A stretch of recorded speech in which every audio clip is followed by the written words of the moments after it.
Vous devez être les changements que vous désirez voir dans ce monde. Mahatma Gandhi, mesdames, messieurs, très heureux d'être avec vous pour les comptes, bien sûr, de cette émission nommée Touche à tout. C'est un plaisir pour nous. Alors, nous allons toucher à quelques sujets d'actualité, mais nous avons choisi pour vous un ténor de la politique. Il fait parler de lui ces derniers temps. Il s'appelle M. Chris Mukendi. Il est dans son actif secrétaire national adjoint chargé de la propagande au sein de l'AFDC, parti cher de M. Bahati Lukwebo, à qui j'ai dit bonjour et bienvenue, M. Chris. Bonjour, M. Tiani, et merci pour l'invitation. Vous allez permettre que je profite de votre micro pour présenter mes vœux le meilleur à vous principalement, mais aussi à votre équipe, et saluer les nombreux téléspectateurs qui auront l'occasion de nous suivre. Merci beaucoup à vous. Qui est Chris Mukendi? Oh, question difficile en même temps. Chris Mukendi, c'est un Congolais, originaire du Kasaï oriental. Chris Mukendi est un Kinois. Chris Mukendi est économiste de formation.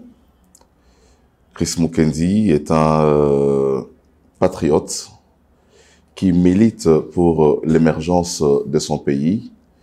Chris Mukendi aime son pays, il aime son peuple. Chris Mukendi est un amoureux de la politique congolaise.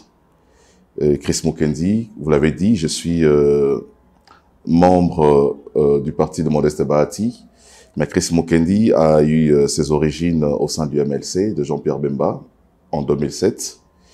Et j'ai évolué avec Jean-Lucien Boussa au sein du CEDER, parti au sein duquel j'étais membre fondateur.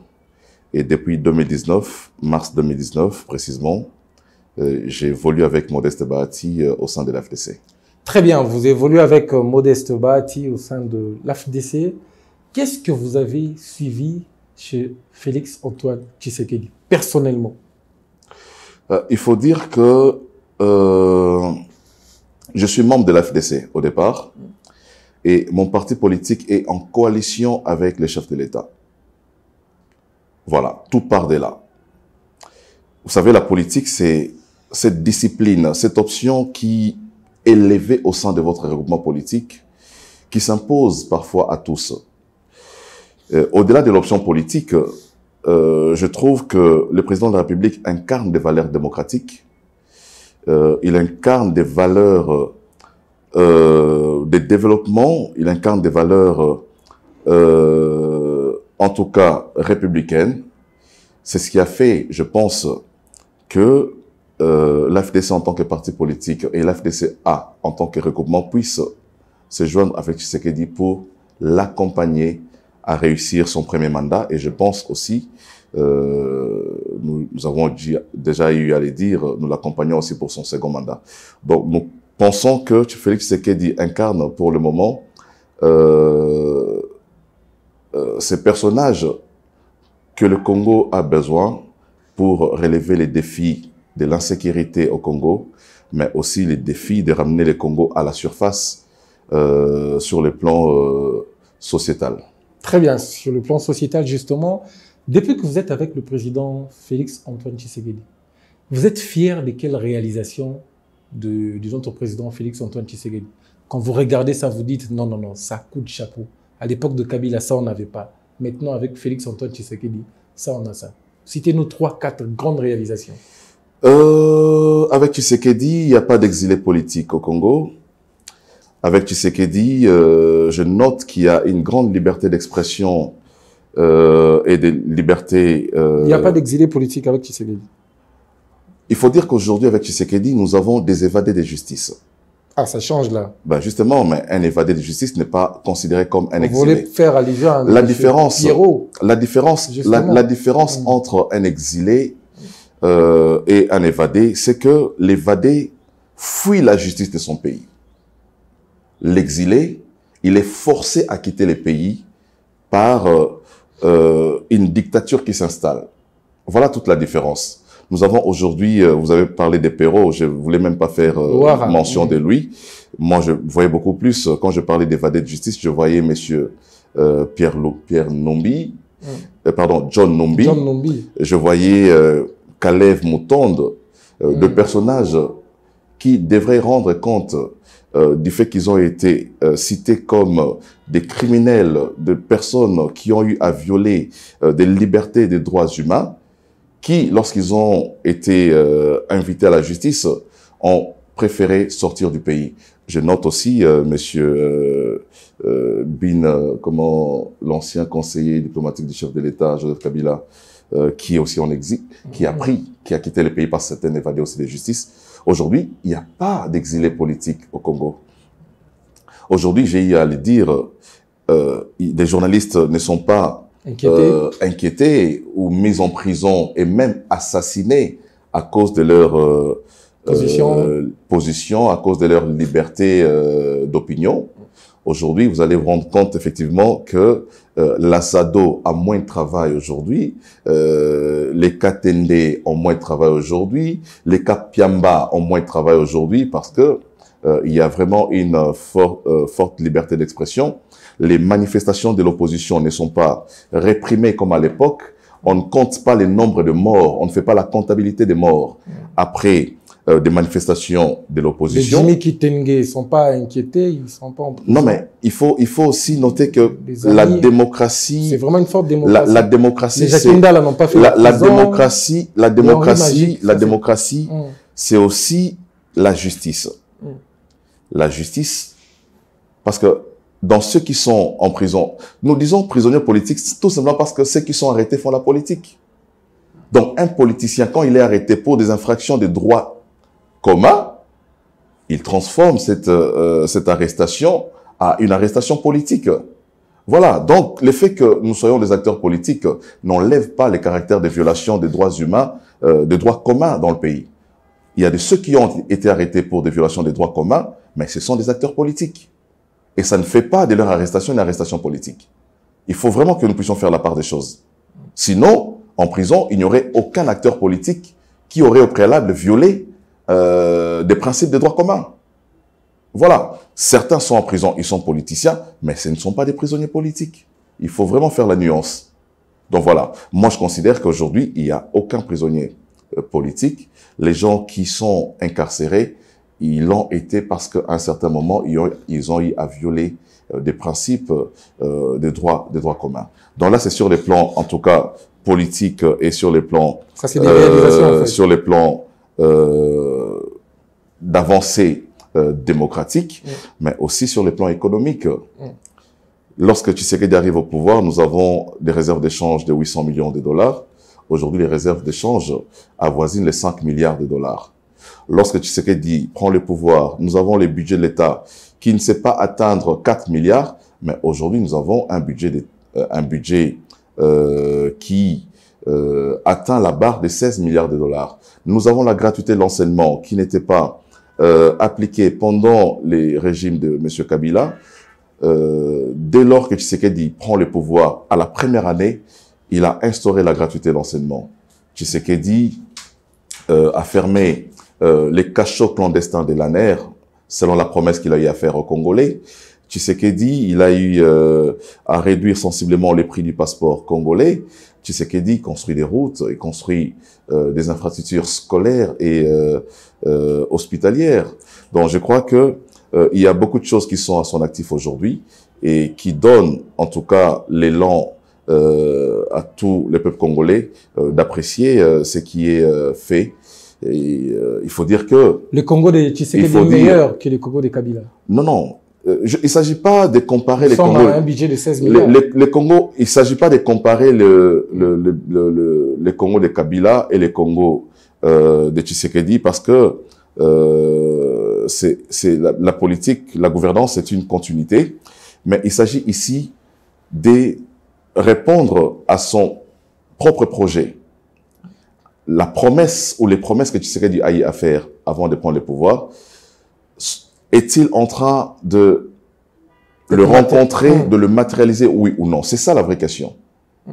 Voilà, il ne s'agit pas aujourd'hui de rappeler que Kabila ne nous a pas laissé avec l'eau. Vous avez brandi ici la réserve. Kabila ne nous a pas laissé avec l'électricité. Je suis très content, je suis face à moi à un économiste en fait, auquel je sens qu'il y a la matière justement je vais poser des questions aussi techniques, justement. C'est touche à tout, justement. Voilà. Et vous avez parlé ici de réserve budgétaire de 8 millions à 5 milliards de dollars. Vous avez parlé ici du budget qui est aujourd'hui à 16 milliards de dollars. Qu'est-ce qui crée ces contrastes que nous avons un budget de 16 milliards de dollars, mais aujourd'hui le dollar est à 21? Qu'est-ce qui crée ces contrastes? Nous avons la réserve budgétaire jusqu'à 5 milliards de dollars, mais aujourd'hui, le prix de sac de farine, maïs, tout ce qui va avec, ont triplé. Qu'est-ce qui explique ces contrastes-là? Parce qu'en principe, comme on a un budget de 16 milliards, le dollar devrait en principe minorer. Qu'est-ce qui a créé ces contrastes? Est-ce une j'ai pas fini la question. Est-ce une mégestion ou du farfelu justement qu'on nous vend du vent? Ben, il faut d'abord dire ici à quoi ça sert les réserves de change. Il faut définir les réserves de change. Lorsque nous parlons des réserves de change, c'est quoi? Les réserves de change, ce sont des réserves qui permettent à un pays de procéder aux importations. Vous savez, nous utilisons une monnaie locale ici, alors que les importateurs congolais achètent avec les devises étrangères. Donc, nous devrions avoir des réserves qui permettent à ce que les importateurs congolais puissent avoir suffisamment de moyens pour acheter de la marchandise de l'extérieur. Donc, ce sont des réserves qui permettent à ce que nous puissions importer des produits de l'étranger. Ça doit être suffisante pour permettre à ce que cela arrive. Sinon, notre balance, ça sera une balance déficitaire. Voilà à quoi servent les réserves d'échange, mais aussi à stabiliser la monnaie. Il faut dire aujourd'hui que, c'est vrai, le dollar a connu une petite fluctuation, mais la monnaie a aussi connu une longue période de stabilité. Mais il faut relever aussi le fait que le Congo ne produit pas assez pour importer beaucoup plus de dollars dans le pays. Donc, il y a ce qu'on appelle des chocs exogènes, ce qui fait que les prix de matières qui sont vendus sont fixés par l'extérieur, ne sont pas fixés par notre pays, et ça s'impose à notre pays. En ce qui concerne la croissance du budget, j'entends souvent les gens dire que cette croissance du budget n'a pas un impact direct sur la vie des populations. Je voudrais dire ici que l'impact est constaté dans l'effet que les gouvernements injectent beaucoup d'argent dans des projets d'investissement. Par exemple, lorsque les gouvernements décident de construire 1000 écoles, c'est de l'argent du budget qui est affecté à la construction des écoles pour bénéficier aux Congolais en rapport avec la gratuité de l'enseignement qui a, par exemple, été instaurée. Lorsque le gouvernement prend 1 milliard de dollars, il l'injecte dans les projets d'adduction d'eau ou des dessertes en électricité, les plus grands bénéficiaires, ce sont des Congolais. Aujourd'hui, je peux vous dire, moi j'habite Lupin depuis plus de 20 ans, j'ai jamais, au cours d'une journée, puisé de l'eau dans mon robinet. Pendant plus de 2 décennies. Mais aujourd'hui, il y a de l'eau qui coule à Lupin. Il y a 2 jours, avec le lancement de l'usine de distribution d'eau à l'Ozone, l'eau coule dans nos robinets désormais à Lupin, à Delvaux, à Météo et dans toute la partie ouest. Voilà à quoi ça sert le budget. Donc, pour ceux qui pensent que les budgets serviraient au fait que le chef de l'État ou le gouvernement donne 10 dollars dans chaque ménage chaque matin, c'est pas ça. Ça sert à réaliser des projets, mais des projets qui permettent à ce que tous les Congolais puissent en bénéficier. Mais vous avez parlé de l'affectation justement, et je vous coupe pas votre ligne d'idée par rapport aux grandes réalisations du chef de l'État, en termes de budget, tout ce qui va avec. Mais ce qui dérange encore, c'est les détournements et l'impunité à l'époque de M. Félix-Antoine Tshisekedi. Vous parlez des budgets. Où en sommes-nous avec le projet Tshilégine? Vous parlez des budgets.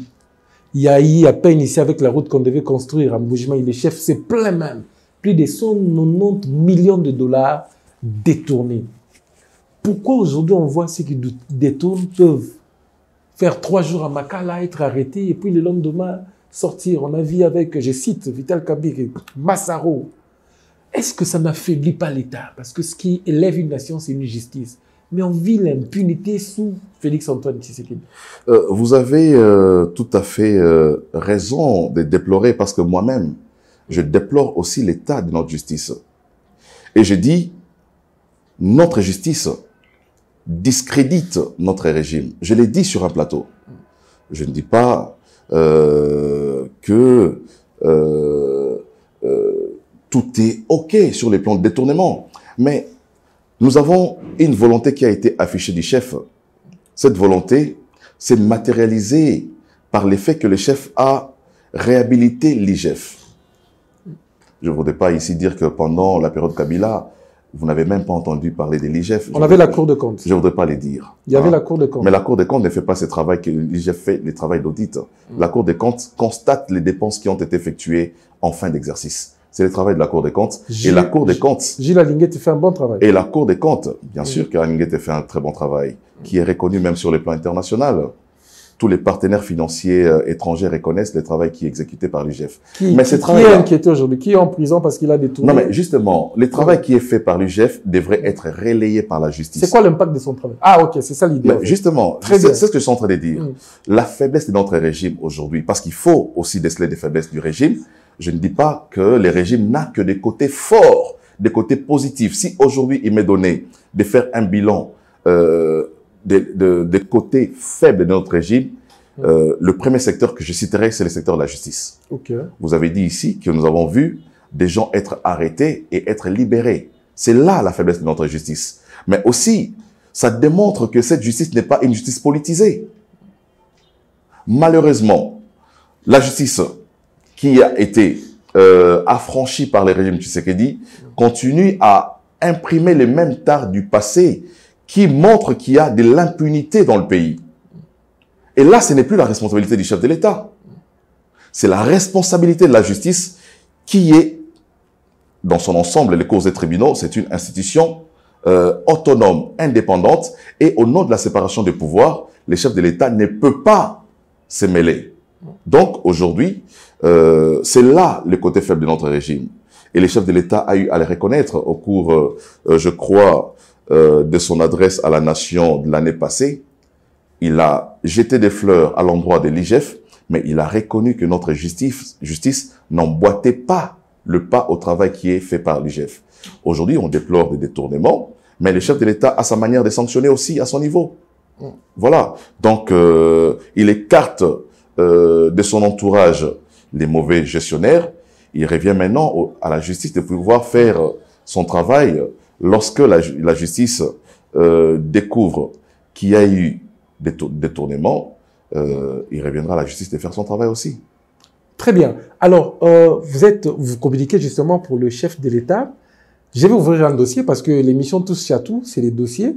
Justement, avant que j'ouvre ces dossiers, vous allez réfléchir une minute sur cette question. Quel est le côté fort du président Félix-Antoine Tshisekedi que vous avez découvert personnellement? Le côté fort de Tshisekedi, je crois que c'est son amour du Congo. Il aime ce pays et il aime son peuple. C'est un grand atout qui dicte son action pour la République. Quel est le côté fort de Modeste Bahati Lukwebo? Le côté fort de Modeste Bahati, c'est son humanisme. C'est un grand humaniste, Modeste Bahati. Un grand manager politique et un grand humaniste. Quel est le côté fort de Jean-Pierre Bemba, puisque vous êtes passé au sein de l'MLC? Je ne sais pas. J'ai été au MLC, mais je n'ai pas été aussi proche de Jean-Pierre Bemba pour parler de ses qualités ou de ses défauts. Mais je sais qu'à l'époque où j'étais au MLC, Jean-Pierre Bemba incarnait un leadership très fort et dégageait un charisme extraordinaire. On prend les charismes. Oui, mais vous savez, avec les charismes, parfois ça flétrit comme la fleur aussi. Il faut dire qu'aujourd'hui, les charismes que je voyais en Jean-Pierre Bemba, il n'incarne plus. Comment ça?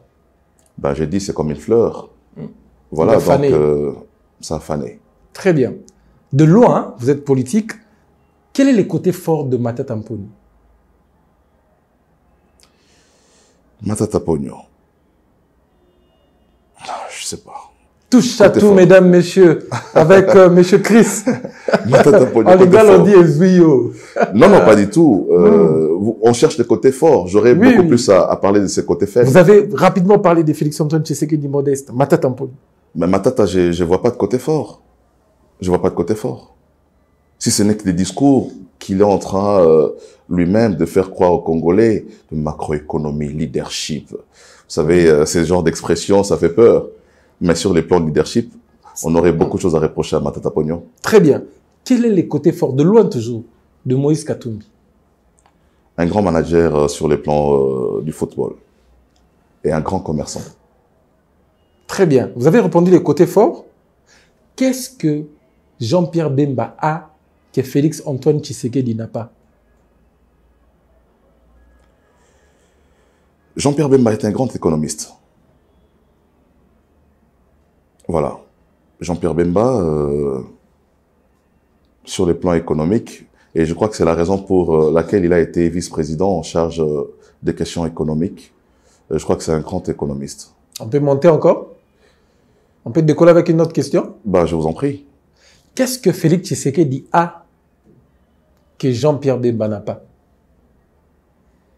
L'altruisme. L'altruisme. L'amour pour les autres. Ça, Jean-Pierre Bemba n'a pas.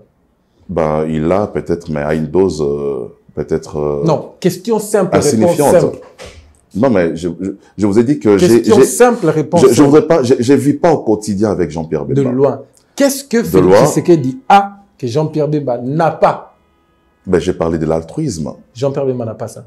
Non, j'ai dit que je trouve que Tshisekedi est beaucoup plus altruiste que Jean-Pierre Bemba.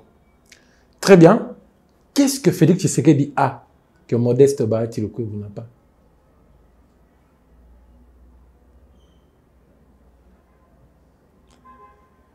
Ouf. Peut-être le côté quinois. Félix est un quinois. Un bon quinois. C'est-à-dire? Ben, vous m'avez posé la question, c'est un bon quinois. Je n'ai pas compris. Ça cache beaucoup de choses. Ben, ça veut dire que Félix, c'est un quinois comme moi. Je ne comprends pas toujours. Ben, je sais pas. Ben, il faut maintenant chercher la définition du quinois. Expliquez-nous. Vous êtes là pour ça. Non, mais...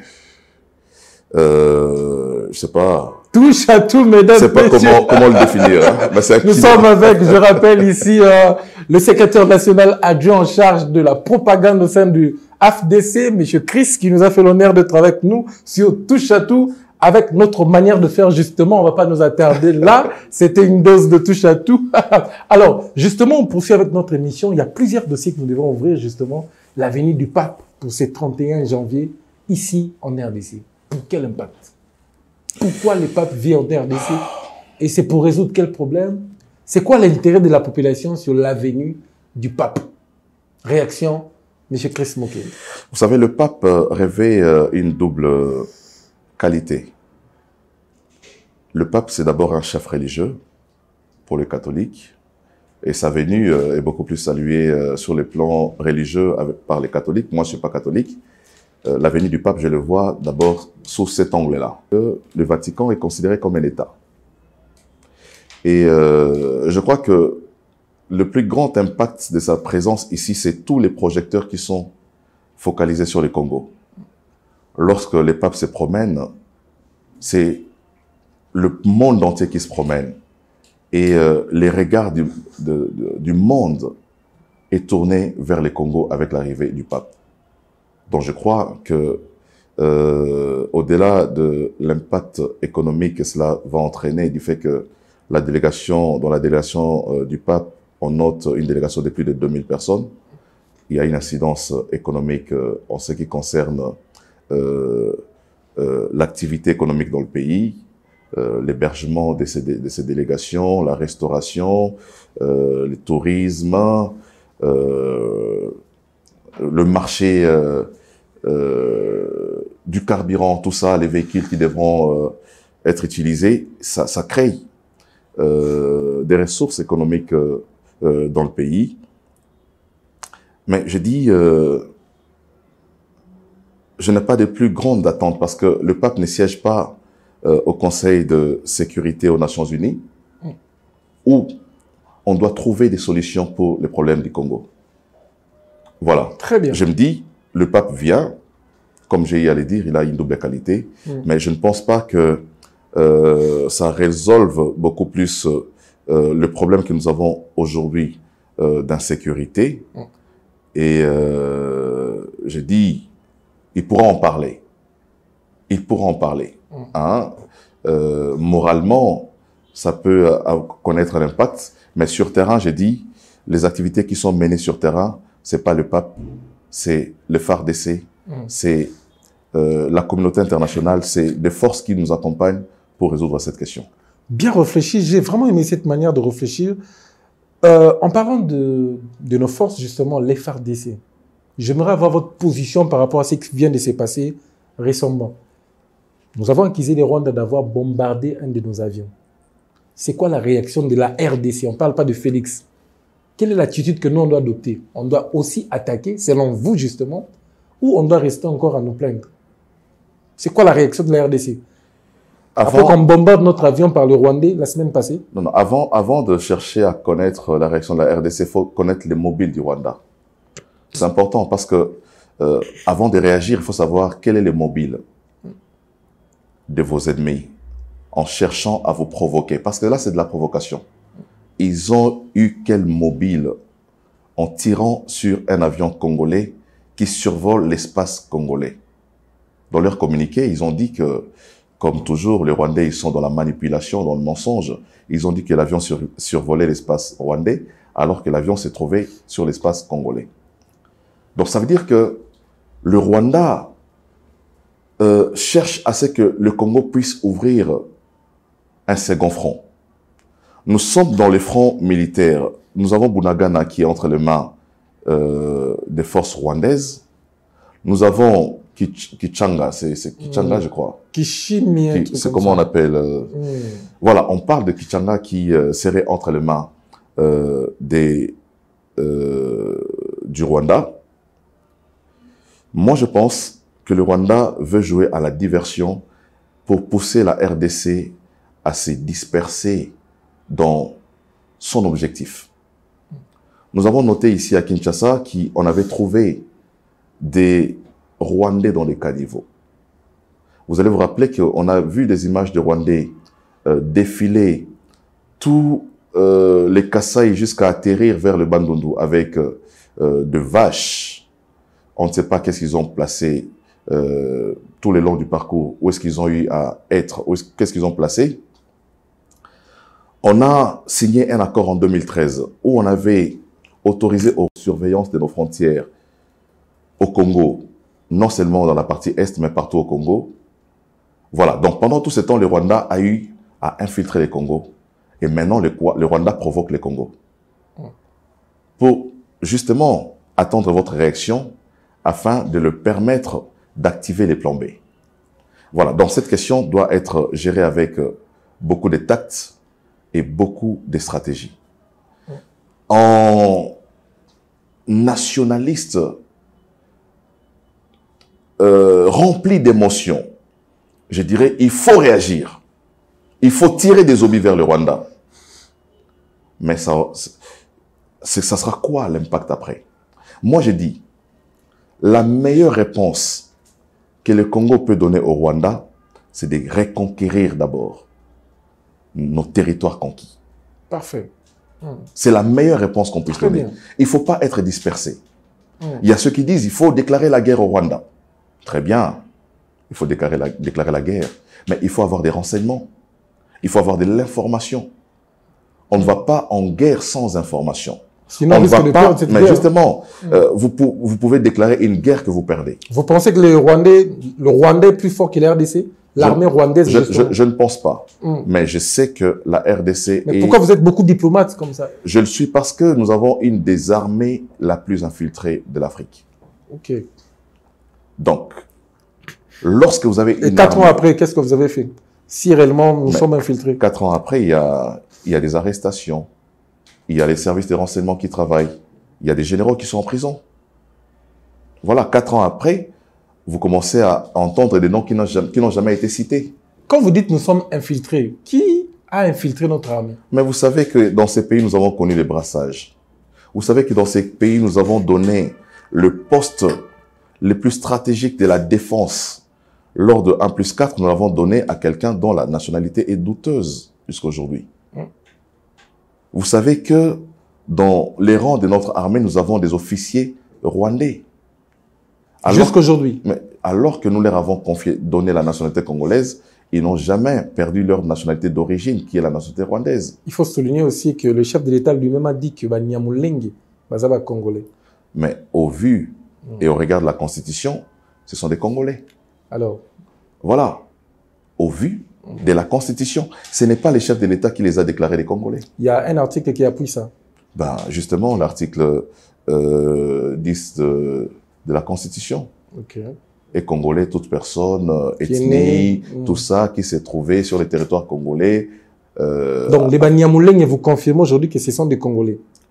J'ai dit légalement.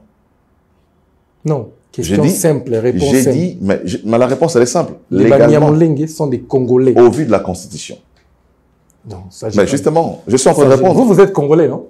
Mais moi, je suis Congolais. Au vu de la Constitution. Je suis Congolais au vu de la Constitution. Et puis? Et au vu du sang qui coule. Parce que la nationalité... Il y a deux types de nationalités.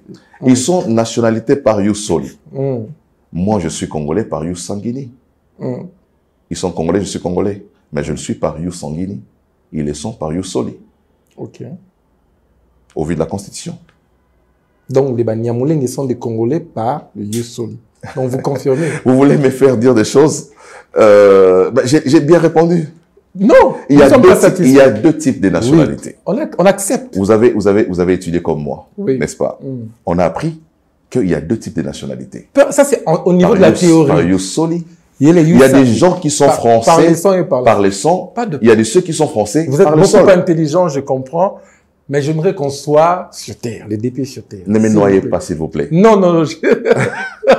Ne me noyez pas, s'il vous plaît. Juste question simple, réponse simple. Les Banyamulenge sont-ils des Congolais, oui ou non? Et puis on passe. Mais ils sont Congolais au vu de la Constitution. OK. Donc les Banyamulenge... Mais vous savez que c'est la Constitution qui réglemente la vie en société. Mais voilà. Très bien.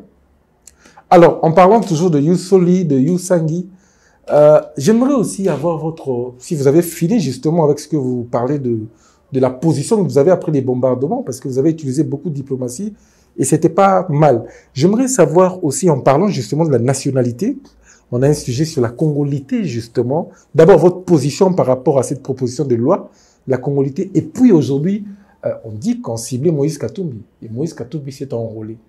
Alors, est-ce que ça fait tomber cette, je dirais pas bêtise de la congolité, cette proposition de loi de la congolité, le fait qu'aujourd'hui Moïse Katumbi puisse avoir sa carte d'électeur comme tout autre Congolais, pourtant qu'on a passé 2 ans en train de nous battre sur la congolité, Moïse Katumbi Zambien, Moïse Katumbi italien, aujourd'hui Moïse Katumbi a une carte d'électeur comme étant Congolais. Quelle est votre position par rapport à cette proposition de loi d'abord et votre réaction par rapport à la prise de la carte de Moïse Katumbi? Il faut d'abord dire que la carte d'électeur ne confie pas la nationalité. C'est la carte d'électeur. C'est une carte qui permet à son détenteur de voter. C'est la carte d'électeur. La carte d'électeur, c'est une première étape des opérations qui sont lancées de manière conjointe entre la CENI et l'ONIP, qui devra procéder au recensement des Congolais. Les recensements, quand on recense, on ne recense pas que les Congolais, on peut aussi recenser les étrangers, pour dire on a dans notre pays autant des Indiens, autant de Pakistanais, autant de Congolais. Ça, c'est les recensements. Donc, il faut qu'on enlève cet équivoque de notre tête que détenir la carte d'électeur vous confie la nationalité congolaise. Ça, il faut vraiment balayer cet équivoque-là. Voilà, on parle de la proposition de loi de Nolchani. aujourd'hui, aucun journaliste, aucun acteur politique ne peut vous montrer cette proposition de loi et son contenu. Nous en parlons tout en ignorant son contenu. Lorsque ce débat est né, j'ai contacté Noël Tchani. Personnellement. Personnellement. Je lui ai demandé si je pouvais avoir un exemplaire de sa proposition de loi. Il m'a dit que la primeur de sa proposition est réservée aux députés nationaux. Donc ça veut dire qu'aujourd'hui, tous ceux qui sont en train de faire les débats sur la proposition de loi de Noël Tchani n'ont jamais eu l'occasion de lire cette proposition. Parce qu'il n'a jamais rendu public. Par contre, Noël Tchani, de manière générale, il parle du verrouillage des fonctions de souveraineté dans le pays. Il dit que pour être candidat président de la République ou pour être président de la République, il faut être un Congolais de père et de mère. Pour être président de l'Assemblée nationale, pour être président du Sénat, pour être général-major des forces armées, pour être président, c'est pas des institutions d'appui à la démocratie, il faut être Congolais de père et de mère. Voilà sa proposition.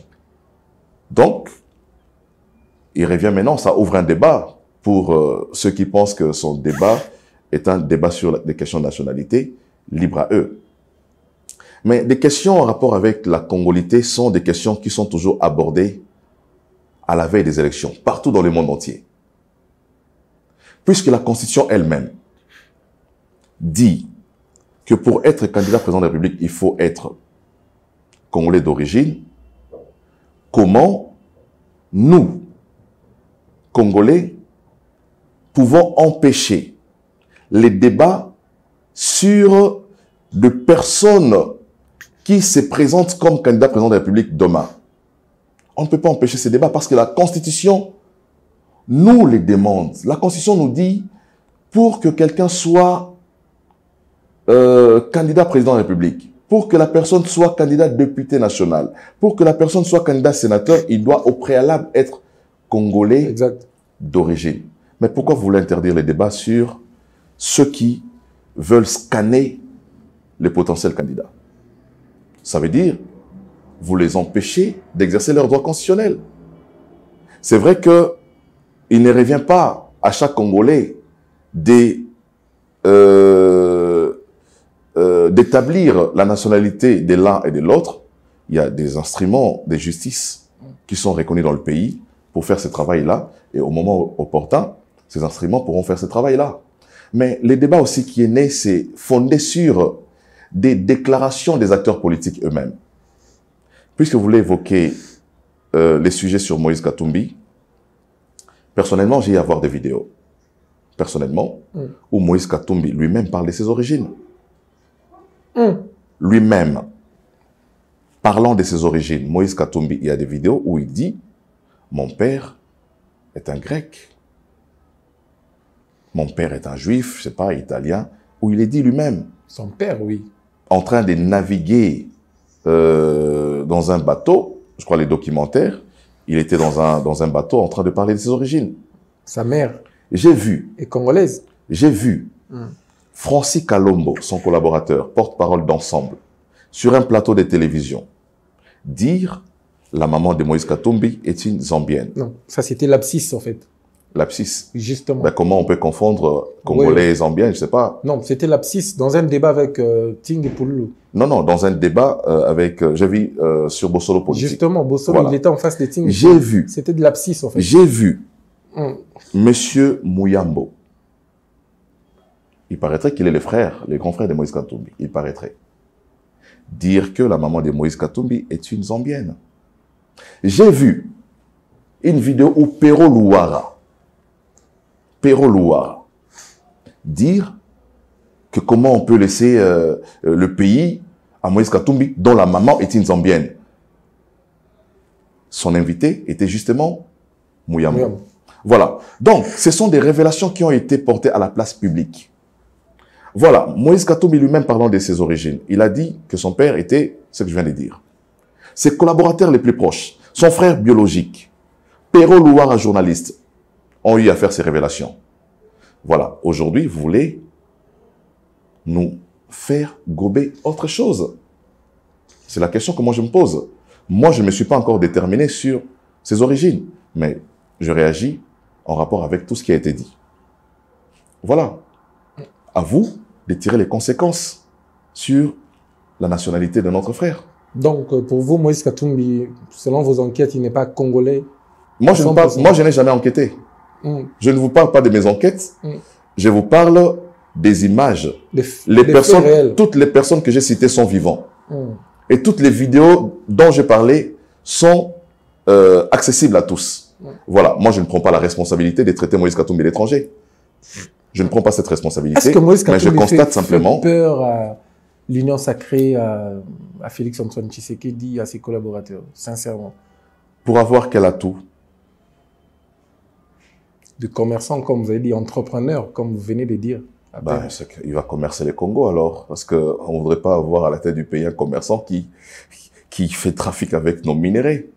C'est très dangereux de placer un commerçant, un trafiquant à la tête du pays. Déjà que il a un problème avec sa plurinationalité. Voilà. Donc je ne pense pas que Katumbi fait peur aux Congolais. Hein? Et je voudrais pas donner l'occasion que je suis antipathique vis-à-vis de Moïse Katumbi que je respecte, hein, pour ses prouesses, hein, dans le domaine des sports. J'ai beaucoup d'estime pour lui. Il a réussi dans ces domaines-là. Ben avec Mazembe, en tout cas, bon, c'est vrai que ils sont ces derniers temps pas en forme, mais il a eu à faire son époque. C'est un bon gestionnaire, on peut dire, dans ce secteur-là. Ben, je pense. Et bizarrement, les léopards, ça ne marche pas. Mais on a un chef d'État aussi, manager. Est-ce que vous ne pensez pas que quand on a Katumbi à la tête du pays, il va faire fonctionner le foot, l'entrepreneuriat, l'économie, justement, à la tête de FECOFA, le social, à la tête de la fédération. Parce que le travail du chef de l'État, ce n'est pas travailler pour la performance des léopards. Le chef de l'État est au-dessus de la mêlée. Il y a des responsables à tous les niveaux.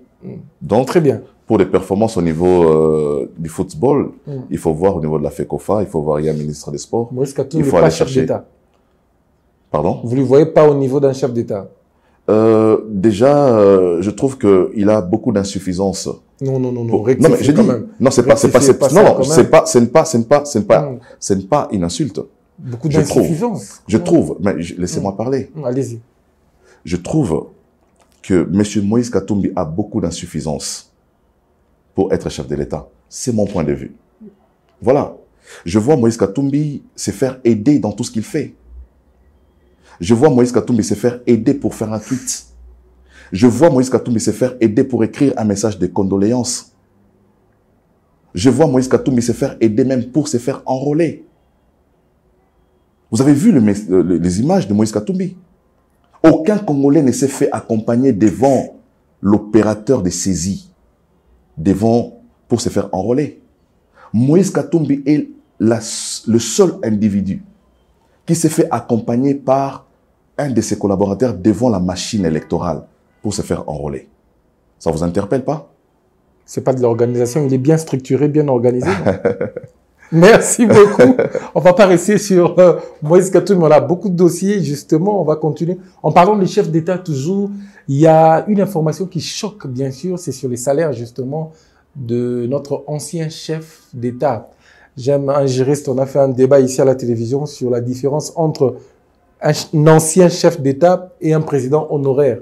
C'était un très bon débat qu'on venait de tenir ici avec un avocat. Alors, on a conclu que Joseph Kabila est président honoraire. Alors, c'est aussi un chef de l'État. Oui, il y a un grand débat. Ça sera, si on ouvre ça, ça sera beaucoup de choses. Avec les juristes, c'est toujours comme ça. Oui, donc, ancien chef d'État et président honoraire on a eu un grand débat là, c'était très bien. Alors, c'était de la matière. Alors, j'aimerais savoir, le président honoraire Joseph Kabila recevait 680 000 $ le mois, ce qui faisait les 30% du salaire du chef de l'État actuel, Félix-Antoine Tshisekedi. Alors, Maman Liva dit que c'est faux, il n'a jamais reçu un rang de la part du gouvernement? Première question, ça c'était une observation. Elle a dit depuis 2020. Je suivi la vidéo, elle a dit depuis 2020. Elle n'a pas dit il n'a jamais reçu. Elle a dit depuis 2020. Ce qui voudrait dire qu'avant 2020, il percevait ses montants. 680 000? Il percevait. Je ne sais pas, en tout cas, vérifier l'authenticité ou la véracité de cette information. Ce sont ces déclarations contre les déclarations du ministre des Finances. Nicolas Kazadi.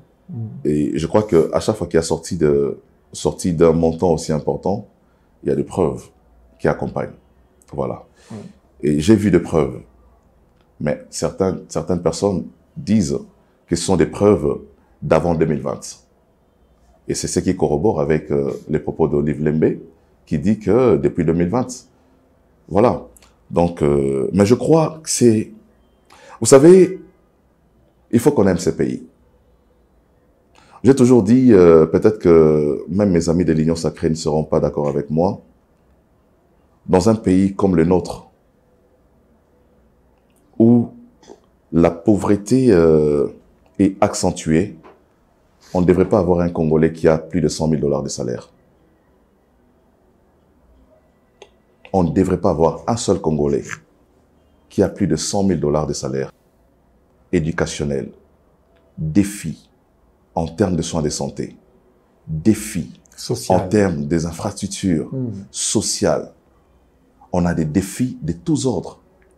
Et dans un pays comme le nôtre, on ne devrait pas avoir un seul homme qui, à lui seul, perçoit plus de 100 000 $ de salaire. Je n'ai pas encore posé la question. Continue. Si j'étais le président de ces pays, moi, il n'y aurait aucun Congolais qui touche cette somme-là.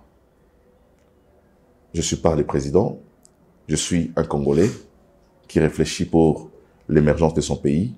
Je suis soumis à la discipline parce que je suis membre d'un parti politique. Mais en tant que Congolais, je pense qu'il ne devrait pas avoir un Congolais qui touche autant d'argent. Si ça parlez avec votre cœur, ça c'est très bien. 680 000 $, c'est trop.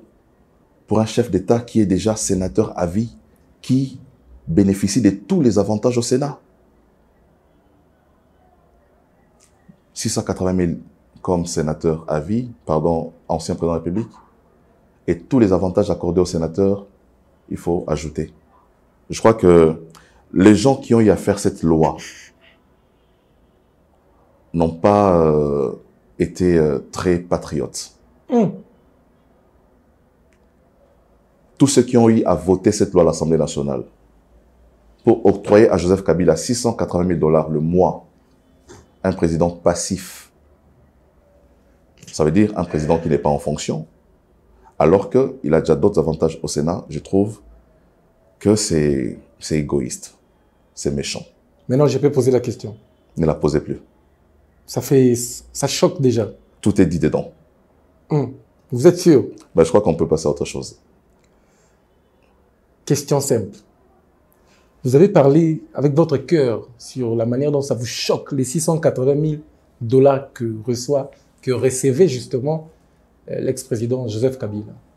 Avec votre cœur, coup de chapeau.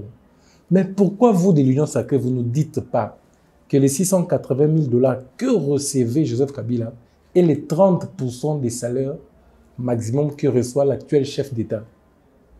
Que je réponde la question. Je dis... Ça veut dire que M. Nicolas Kazadi est venu aujourd'hui pour nous dire que actuellement, le chef de l'État aura 17 000 $ chaque fin du mois et l'ancien chef d'État aura 11 000 $. Je vous donne aussi l'information pour poser la question, il a majoré de 75% ce que reçoit l'ex-chef d'État, Joseph Kabila. 75% du salaire du chef de l'État. Pendant qu'à l'époque, il avait 680 000 francs. 680 000 $, c'était les 30% du salaire du chef de l'État. Donc, l'ancien chef d'État, vous êtes très fâché là, il recevait 680 000 francs. 680 000 $. Mais dites-nous aussi que dans ces 680 000 francs, c'est les 30% d'à peu près 2 milliards ou je ne sais pas combien que reçoit le président Félix Antoine Tshisekedi. Est-ce ça a été la vision d'Étienne Tshisekedi pour dire le peuple d'abord, avoir un chef d'État? Parce que vous venez de dire ici, que vous êtes contre, dans un pays si pauvre, qu'on ait des personnes qui ont plus de 100 000 $. Mais on a un chef d'État qui a, lui, plus de 680 000 $ chaque fin du mois. Comment vous réagissez? Vous savez, puisqu'il s'agit d'une loi, lorsque cette loi est votée, Tshisekedi n'est pas président. Tout part de là. Voilà pourquoi j'ai eu à dire, ceux qui ont voté cette loi, qu'ils soient de la majorité ou de l'opposition de l'époque, c'est une loi antipatriotique. Et quand lui-même Tshisekedi vient, il trouve qu'il a des avantages. Voilà. Qu'est-ce qu'il fait? Il abolit, il continue. J'ai dit d'abord que c'était antipatriotique. Mais je n'ai pas la confirmation que ce que perçoit Kabila est les 30% de ce que perçoit Tshisekedi. Ça, je n'ai pas cette information. Ok. D'ailleurs, j'entends dire les gens que c'est les 30%. Mais je ne peux pas non plus comprendre qu'un ancien chef d'État gagne moins qu'un chef d'État en fonction. Donc ça veut dire que si Kabila touche 680 000 $, Tshisekedi est bien au-dessus. Justement. Voilà. Mais je ne suis pas, je ne suis pas dans la logique des 30% de ce que gagnerait Tshisekedi. Mais je me dis c'est illogique qu'un ancien chef de l'État puisse l'ancien chef de l'État, vous avez déjà communiqué. Voilà. Vous êtes contre. Nous sommes sur l'actuel. Voilà. Il faut aussi, parce que lorsque nous parlons des 680 000 $ ou de ce que pourra gagner Tshisekedi, il faut parler de la ventilation aussi, de ce qui est, tout ce qui fait globalement ces montants. Il y a dans cette ventilation, je crois, l'allocation pour les services de sécurité, pour les personnels domestiques, les personnels domestiques, personnel politique. Vous êtes mal à l'aise quand c'est Tshisekedi.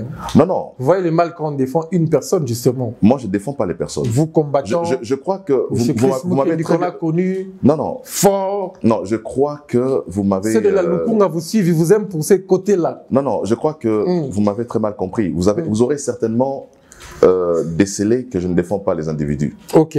Je suis dans les camps de la République. J'ai dit, ici, en la table de ce sujet, que je ne partage pas l'effet qu'un seul Congolais puisse avoir plus de 100 000 $ de salaire ici au Congo. Vu la pauvreté... Même les 21 000 de députés, là, vous n'êtes pas content de ça? Non, je ne suis pas d'accord. Oh, vous de l'Union Sacrée? Moi, personnellement. Moi, Chris Mukendi. Je ne parle pas au nom de l'Union Sacrée. L'Union Sacrée ne m'a pas mandaté pour parler en son nom. Vous m'avez invité comme Chris Mukendi. Et je ne parle même pas au nom de Modeste Bat ici. Justement. Ce que je suis en train de dire, je l'ai dit en tant que Congolais. Voilà. Vous êtes contre ça, le 21 000 $. J'ai dit, je suis pour la répartition équitable des richesses de ce pays. Je suis pour l'amélioration des conditions de vie de tous ceux qui travaillent. Je trouve injuste qu'un seul Congolais puisse avoir 100 000 $ de salaire, alors que le médecin n'a même pas 2 000 $. Alors que nous voulons réformer notre système éducatif, qu'on ne sait pas donner 500 $ à un enseignant. Donc moi, je suis pour... heureusement que le chef de l'État s'est engagé dans la voie de la réduction du train de vie de l'institution aussi, c'est que je salue. Voilà. Donc, pour le reste, c'est mon point de vue en tout cas. J'ai dit, il faut que nous puissions imprimer notre patriotisme, même lorsque nous décidons de l'affectation du budget que nous avons aujourd'hui. Vous étant conseiller du chef de l'État, on suppose, quels sont les conseils que vous allez lui donner pour développer la RDC? Vous êtes assis là avec le président de la République. Vous dites, chef, ça ne marche pas.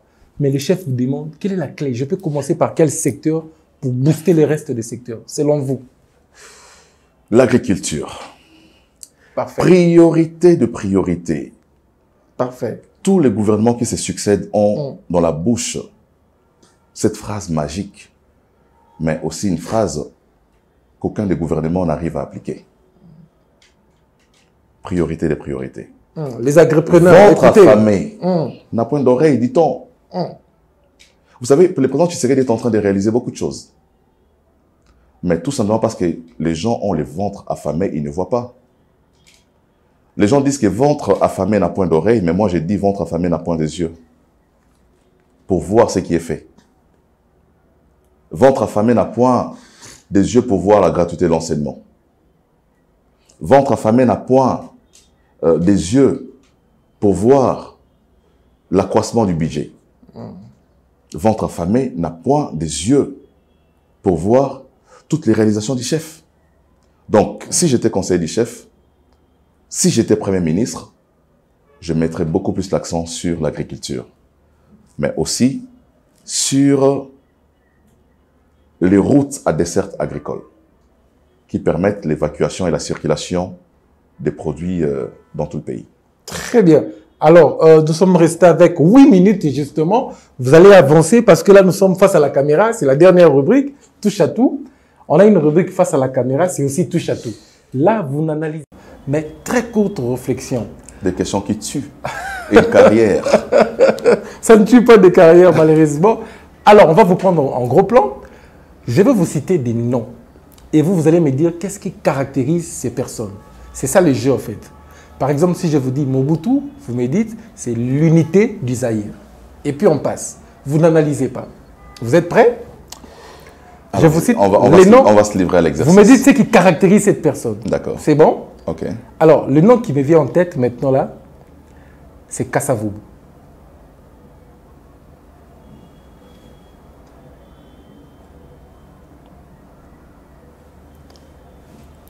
On dit des Kassavoub qui remboursaient l'argent des missions... non, caractéristiques seulement on passe. C'est ça le jeu. Kassavoub. Intégrité. Lumumba.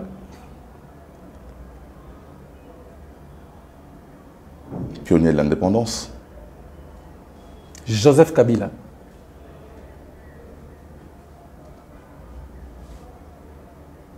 Alternance.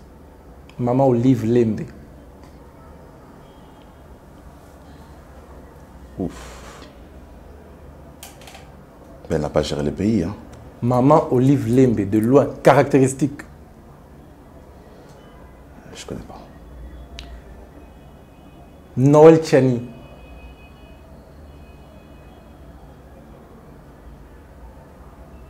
Ben, je ne sais pas. Mata Tamponio.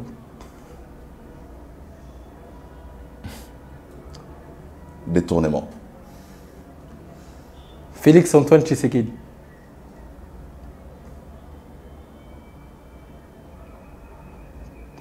Patriote. Sama Lukonde.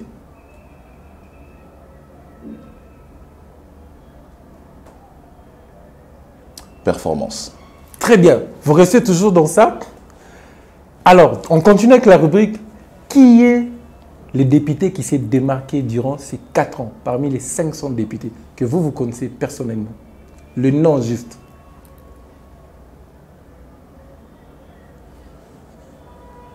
Un seul. Un seul. Exercice très difficile. Un seul.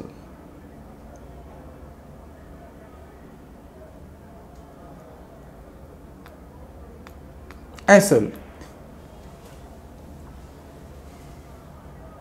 Denis Sesanga. Denis Sesanga. Qui est le député le plus médiocre de tous les députés? Non, je ne veux pas que vous créez des conflits. Hein. Je le connais, mais je ne le cite pas. Donnez-nous ses caractéristiques. Oh non, non. Il va reconnaître les caractéristiques parce qu'il s'agit de lui. Quand ça ne va pas, vous dites passe. C'est simple. Okay. Avant-dernière question, vous regardez votre caméra justement. Quelle est la meilleure nomination du chef de l'État qui vous a personnellement plu? Il y a eu quelqu'un que le chef de l'État a nommé, vous avez dit, ça c'est la personne qu'il faut à la place qu'il faut. Le nom? Le ministre du Commerce extérieur. Il s'appelle comment? Jean-Lucien Boussa. De l'MLC. Très bien. Avant-dernière question. D'ailleurs, c'est la dernière question. Qui est le meilleur communicateur de l'Union sacrée? Ah, les meilleurs. J'ai toujours trouvé que Mpinda était le meilleur d'entre nous. Richard Pinda. J'ai toujours trouvé qu'il était le meilleur d'entre nous. Il y a un mec qui s'essuie. Non, mais j'ai toujours Richard trouvé qu'il Pinda. était... Voilà, Selon vous? Ben, selon moi. Richard Je crois que les Pinda, avis pourront changer les d'une meilleurs personne à une autre. communicateurs de l'Union sacrée. Je le trouve pertinent et percutant. Merci beaucoup à vous, Monsieur Chris Mukendi. Je vais vous laisser votre dernier mot. Vous n'allez plus parler ici comme un politicien. Vous allez vous adresser à la grande population de la RDC. Vous allez parler de votre vision en 1 minute pour la RDC, pour le développement de la RDC. Vous ne parlez pas comme politicien, vous parlez comme un patriote. Il m'est difficile de me départir de ma casquette politique devant votre caméra. Et j'aimerais dire ici que 2023, c'est une année électorale, que la qualité de notre pays dépend de la qualité de nos élus. J'en appelle au bon sens de mes compatriotes pour que, lors des élections de 2023, qu'ils puissent opérer les meilleurs choix, parce que de notre choix dépendra de la qualité de la vie de tout un Congolais. Merci. Merci beaucoup à vous, mesdames, messieurs. La mort ne rien, mais vivre vaincu sans gloire, c'est mourir tous les jours. Napoléon Bonaparte, c'était à la présentation. Arnold de Tiani, nous avons reçu pour vous spécialement M. Chris Mukendi. Il est dans son actif le secrétaire national adjoint en charge de la propagande au sein de l'AFDC de Modeste Bahati. Alors, je pense que cette émission vous a fait énormément plaisir. Vous avez le droit, mesdames, messieurs, de couper les moments qui vous ont fait plaisir et de partager. Ce sera une bonne chose. Alors, à la réalisation, c'était Réveil Coupa et Jonathan. Sinon, portez-vous bien. Bonsoir chez vous.